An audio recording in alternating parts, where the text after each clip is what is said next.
There were 6 of us at dinner that night at Mike Schofield's house in London. Mike and his wife and daughter, my wife and I, and a man called Richard Pratt. Richard Pratt was famous for his love of food and wine. He was president of a small society known as the Epicures, and each month he sent privately to its members information about food and wines. He organized dinners where wonderful dishes and rare wines were served.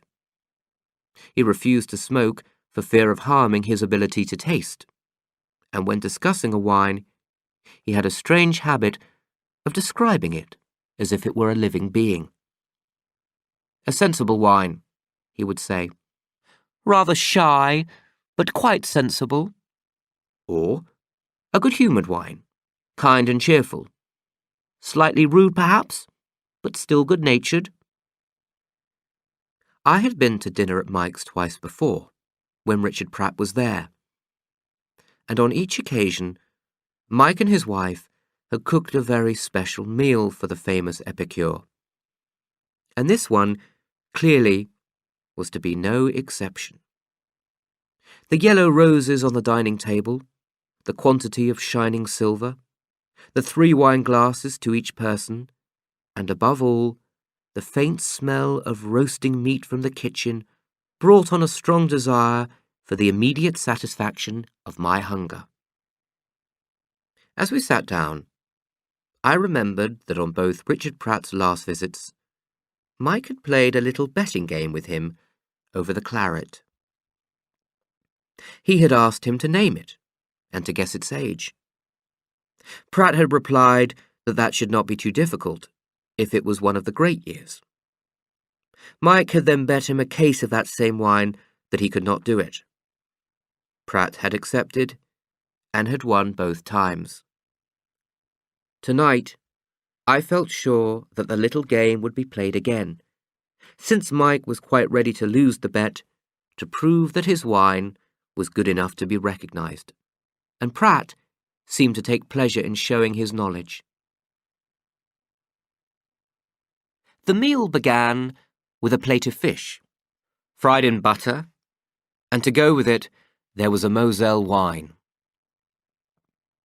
Mike got up and poured the wine himself, and when he sat down again, I could see that he was watching Richard Pratt. He had set the bottle in front of me so that I could read its name. It said, Gearsley, Olisberg, 1945. He leaned over and whispered to me that Gearsley was a small village in the Moselle area, almost unknown outside Germany. He said that this wine we were drinking was something unusual, and that so little of this wine was produced that it was almost impossible for a stranger to get any of it. He had visited Gearsley personally the summer before, in order to obtain the few bottles that they had allowed him to have. I doubt whether anyone else in the country has any of it at the moment, he said. I saw him look again at Richard Pratt. The great thing about Moselle, he continued, raising his voice, is that it's the perfect wine to serve before a claret. A lot of people serve a Rhine wine instead, but that's because they don't know any better.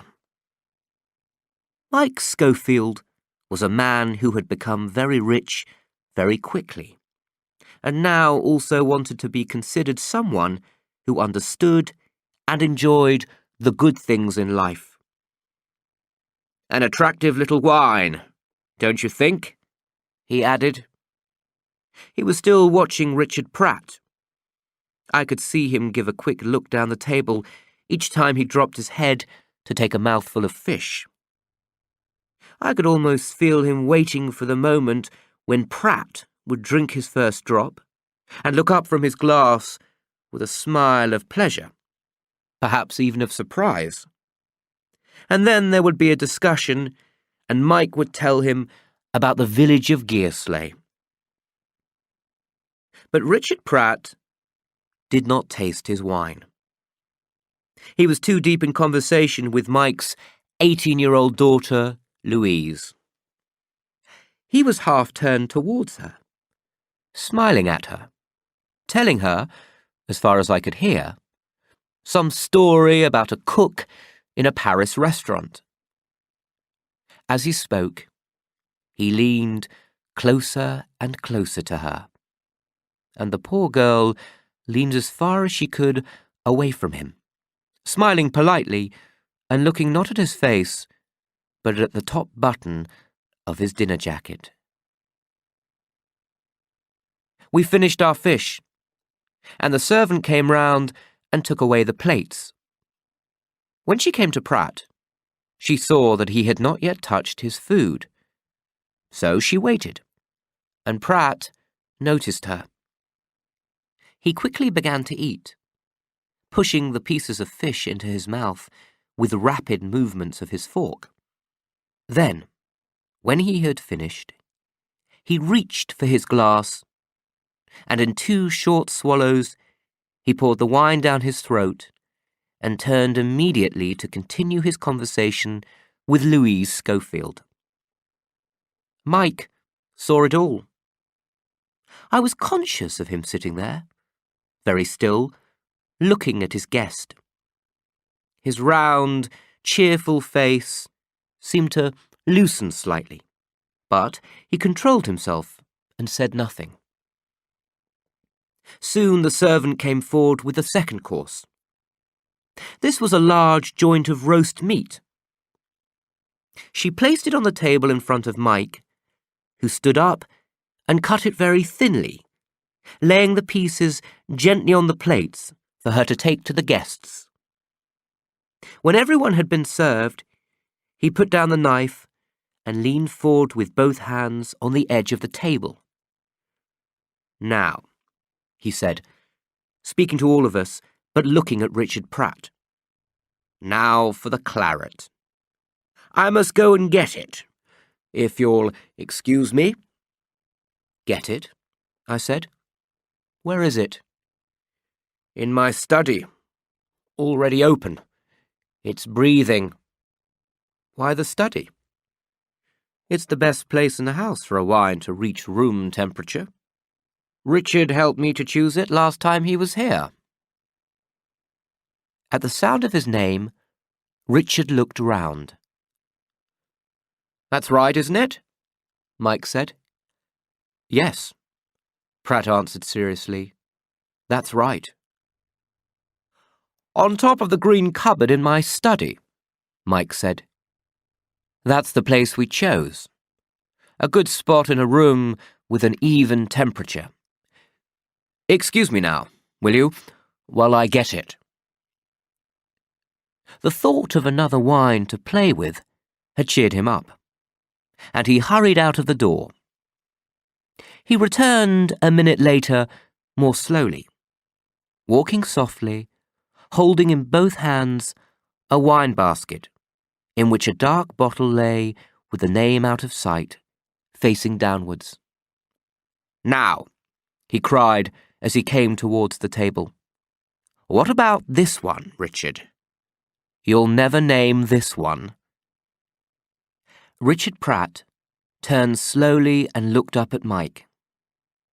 Then his eyes travelled down to the bottle in its small basket.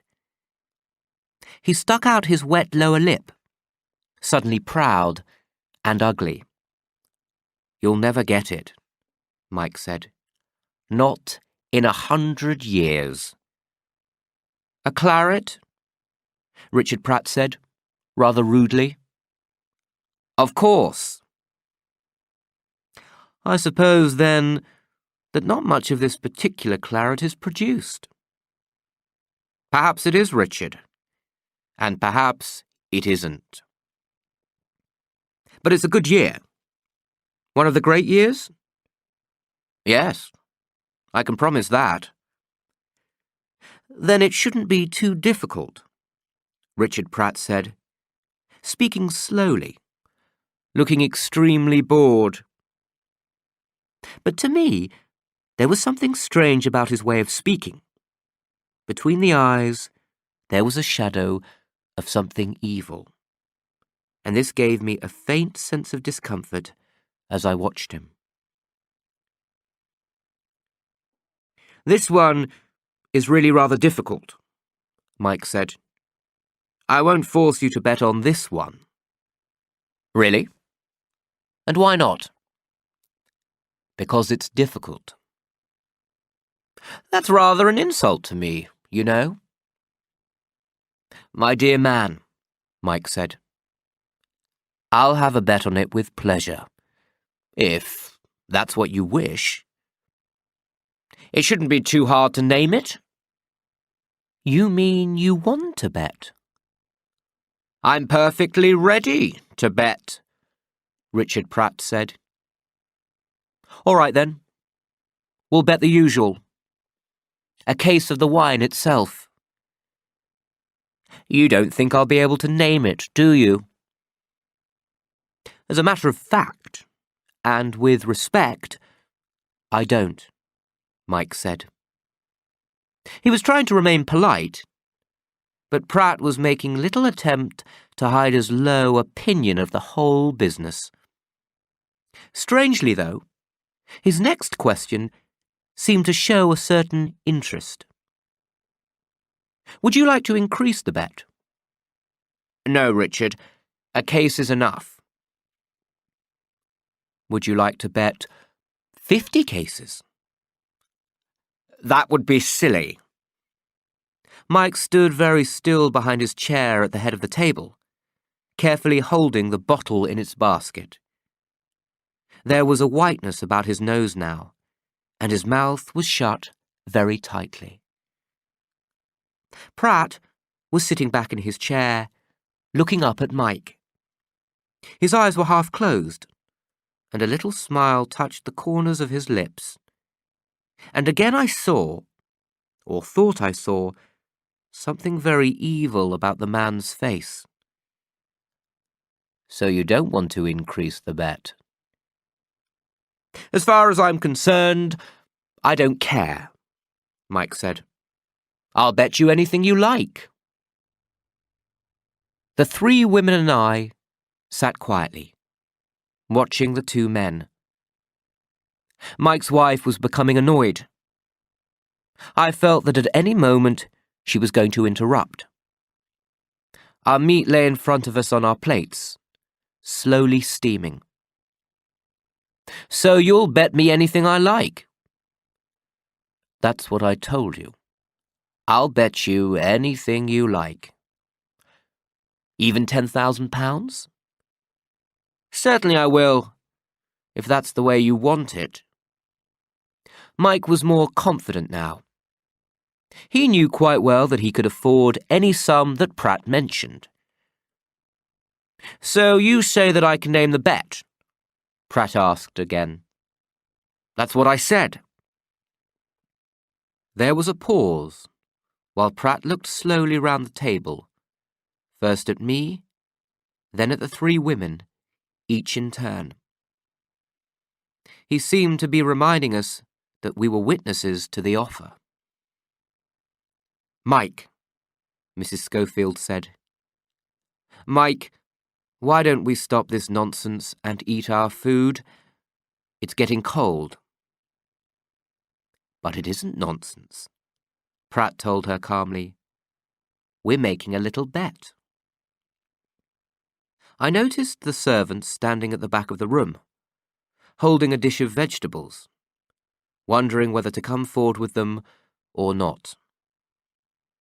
"All right then," Pratt said. "I'll tell you what I want you to bet." "Tell me then," Mike said. "I don't care what it is. I'll bet." Again the little smile moved the corners of Pratt's lips, and then, quite slowly, looking at Mike all the time, he said, "I want you to bet me the hand of your daughter in marriage." Louise Schofield gave a jump. "Hey!" she cried. "No! That's not funny. Look here, Daddy. That's not funny at all. No, dear, her mother said. They're only joking. I'm not joking, Richard Pratt said. It's stupid, Mike said. Once again, he was not in control of the situation. You said you'd bet anything I liked. I meant money. You didn't say money. That's what I meant. Then it's a pity you didn't say it. But if you wish to take back your offer, that's quite all right with me. It's not a question of taking back my offer, old man. It's not a proper bet, because you haven't got a daughter to offer me in case you lose. And if you had, I wouldn't want to marry her. I'm glad of that, dear, his wife said.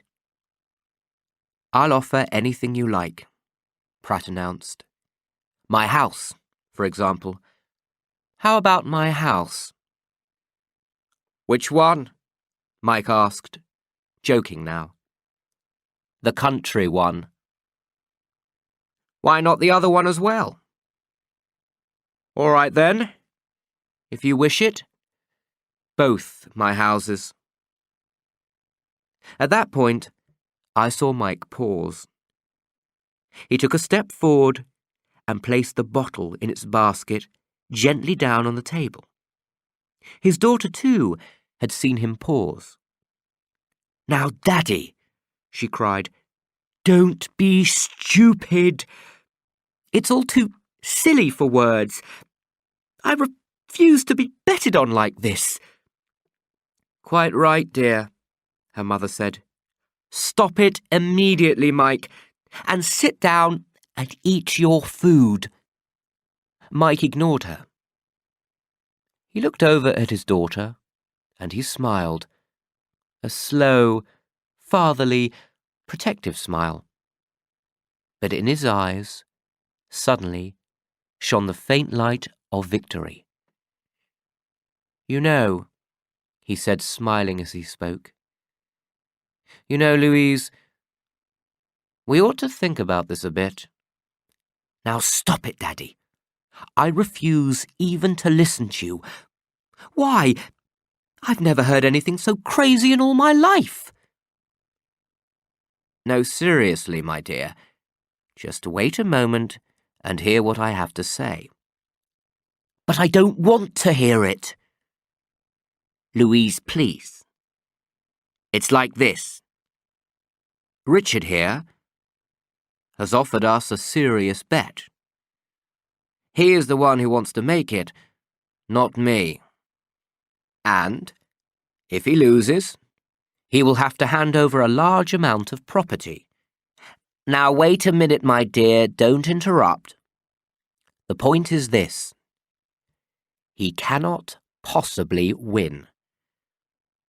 He seems to think he can. Now listen to me, because I know what I'm talking about. The claret I've got here comes from a very small wine-growing area that is surrounded by many other small areas that produce different varieties of wine. He'll never get it. It's impossible. You can't be sure of that, his daughter said. I'm telling you I can. Though I say it myself, I understand quite a bit about this wine business, you know. Heavens, girl, I'm your father. And you don't think I'd make you do something you didn't want to do, do you? I'm trying to make you some money. Mike, his wife said sharply. Stop it now. Mike, please. Again, he ignored her. If you will take this bet, he said to his daughter, in 10 minutes, you'll be the owner of 2 large houses. But I don't want 2 large houses, Daddy. Then sell them. Sell them back to him immediately. I'll arrange all that for you. And then, just think of it, my dear. You'll be rich. You'll be independent for the rest of your life. Oh, Daddy, I don't like it. I think it's silly. So do I, the mother said. You ought to be ashamed of yourself, Michael, for even suggesting such a thing. Your own daughter, too. Mike did not look at her. Take it, he said eagerly, looking hard at the girl. Take it quickly. I promise you won't lose. But I don't like it, Daddy. Come on, girl. Take it. Mike was pushing her hard. He was leaning towards her and fixing her with two bright, determined eyes, and it was not easy for his daughter to refuse him. But what if I lose? I keep telling you, you can't lose. Oh, Daddy, must I? I'm making you a fortune. So come on now. What do you say, Louise? All right? For the last time, she paused. Then she gave a helpless little movement of the shoulders and said, Oh, all right then. Just so long as you swear there's no danger of losing. Good, Mike cried. That's fine. Then it's a bet. Yes, Richard Pratt said, looking at the girl. It's a bet. Immediately, Mike picked up the wine and walked excitedly round the table, filling up everybody's glasses. Now, everybody was watching Richard Pratt, watching his face as he reached slowly for his glass with his right hand and lifted it to his nose. The man was about 50 years old, and he did not have a pleasant face.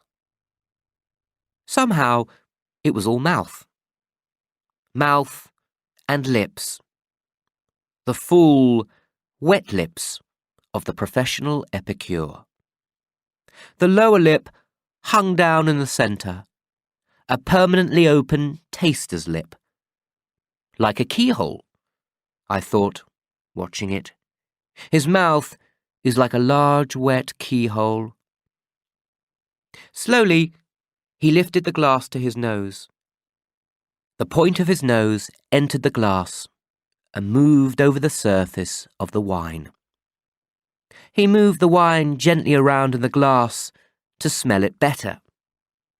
He closed his eyes, and now the whole top half of his body, the head and neck and chest, seemed to become a kind of large, sensitive smelling machine.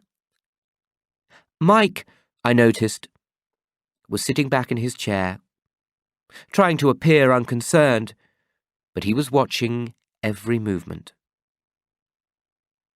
Mrs. Schofield, the wife, sat upright at the other end of the table, looking straight ahead, her face tight with disapproval. The daughter, Louise, had moved her chair away a little and sideways, facing the epicure, and she, like her father, was watching closely. For at least a minute, the smelling process continued. Then, without opening his eyes or moving his head, Pratt lowered the glass to his mouth and poured in almost half the wine. He paused, his mouth full, getting the first taste. And now, without swallowing, he took in through his lips a thin breath of air which mixed with the wine in the mouth and passed on down into his lungs. He held his breath, blew it out through his nose, and finally began to roll the wine around under his tongue. It was an impressive performance. He said, putting down the glass, moving a pink tongue over his lips. Yes. A very interesting little wine, gentle and graceful. We can start by saying what it is not.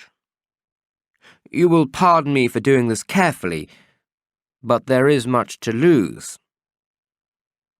Usually I would perhaps take a bit of a chance, but this time I must move carefully. Must I not? He looked up at Mike, and he smiled, a thick-lipped, wet-lipped smile. Mike did not smile back. First then, which area of Bordeaux does this wine come from? That's not too difficult to guess. It's far too light to be from either Saint-Emilion or Grave. It's obviously a Medoc. There's no doubt about that. Now, from which part of Medoc does it come? That should not be too difficult to decide. Margaux? No. It cannot be Margaux. Pauillac? It cannot be Pauillac either. It is too gentle for Pauillac. No, this is a very gentle wine. Unmistakably, this is a Saint-Julien. He leaned back in his chair and placed his fingers carefully together. I found myself waiting rather anxiously for him to go on. The girl, Louise, was lighting a cigarette. Pratt heard the match strike, and he turned on her, suddenly very angry. "Please," he said. "Please, don't do that. It's a terrible habit, to smoke at table." She looked up at him, slowly and disrespectfully, still holding the burning match in one hand. She blew out the match, but continued to hold the unlighted cigarette in her fingers. "I'm sorry, my dear," Pratt said, "but I simply cannot have smoking at table." She didn't look at him again. "Now let me see. Where were we?" he said. "Ah, yes. This wine is from Bordeaux, from Saint-Julien, in the area of Medoc. So far, so good. But now we come to the more difficult part. The name of the producer. For in Saint-Julien there are so many, and as our host so rightly remarked, there is often not much difference between the wine of one and the wine of another. But we shall see." He picked up his glass and took another small drink. "Yes," he said, sucking his lips. "I was right. Now I am sure of it. It's from a very good year. From a great year, in fact." "That's better. Now we are closing in." "Who are the wine producers in the area of Saint-Julien?" Again he paused. He took up his glass. Then I saw his tongue shoot out, pink and narrow, the end of it reaching into the wine. A horrible sight. When he lowered his glass, his eyes remained closed. Only his lips were moving, sliding over each other like two pieces of wet rubber. "There it is again," he cried. "Something in the middle taste. Yes, of course. Now I have it. The wine comes from around Bechevel. I remember now. The Becherville area and the river and the little port. Could it actually be Becherville itself? No, I don't think so. Not quite. But it is somewhere very close. Talbot? Could it be Talbot? Yes, it could. Wait one moment. He drank a little more wine, and out of the corner of my eye, I noticed Mike Schofield, and how he was leaning further and further forward over the table, his mouth slightly open, his small eyes fixed on Richard Pratt. No, I was wrong. It is not a Talbot. A Talbot comes forward to you just a little more quickly than this one. The fruit is nearer the surface. If it is a 34, which I believe it is, then it couldn't be a Talbot. Well, let me think. It is not a Becherville, and it is not a Talbot. But it is so close to both of them. So close that it must be from somewhere almost in between. Now, which could that be? He was silent, and we waited, watching his face. Everyone, even Mike's wife, was watching him now. I heard the servant put down the dish of vegetables on a table behind me, gently, so as not to break the silence. Ah, he cried. I have it. Yes, I think I have it. For the last time, he drank some wine. Then, still holding the glass up near his mouth, he turned to Mike and he smiled. A slow, silky smile, and he said, You know what this is? This is the little Chateau Branner du Creux. Mike sat tight, not moving. And the year 1934. We all looked at Mike, waiting for him to turn the bottle around in its basket. Is that your final answer? Mike said. Yes, I think so. Well, is it? Or isn't it? Yes, it is. What was the name again? Chateau Branner du Creux. Pretty little farm. Lovely old house. I know it quite well. I can't think why I didn't recognize it immediately. Come on, Daddy, the girl said. Turn the bottle round and let's have a look. I want my 2 houses. Just a minute, Mike said. Wait just a minute. He was sitting very quiet, and his face was becoming pale, as though all the force was flowing slowly out of him. Michael, his wife called out sharply from the other end of the table. What's the matter? Keep out of this, Margaret. Will you please? Richard Pratt was looking at Mike, smiling with his mouth, his eyes small and bright. Mike was not looking at anyone. Daddy, the daughter cried, you don't mean to say he guessed it right? Now stop worrying, my dear, Mike said. There's nothing to worry about. I think it was more to get away from his family than anything else, that Mike then turned to Richard Pratt and said,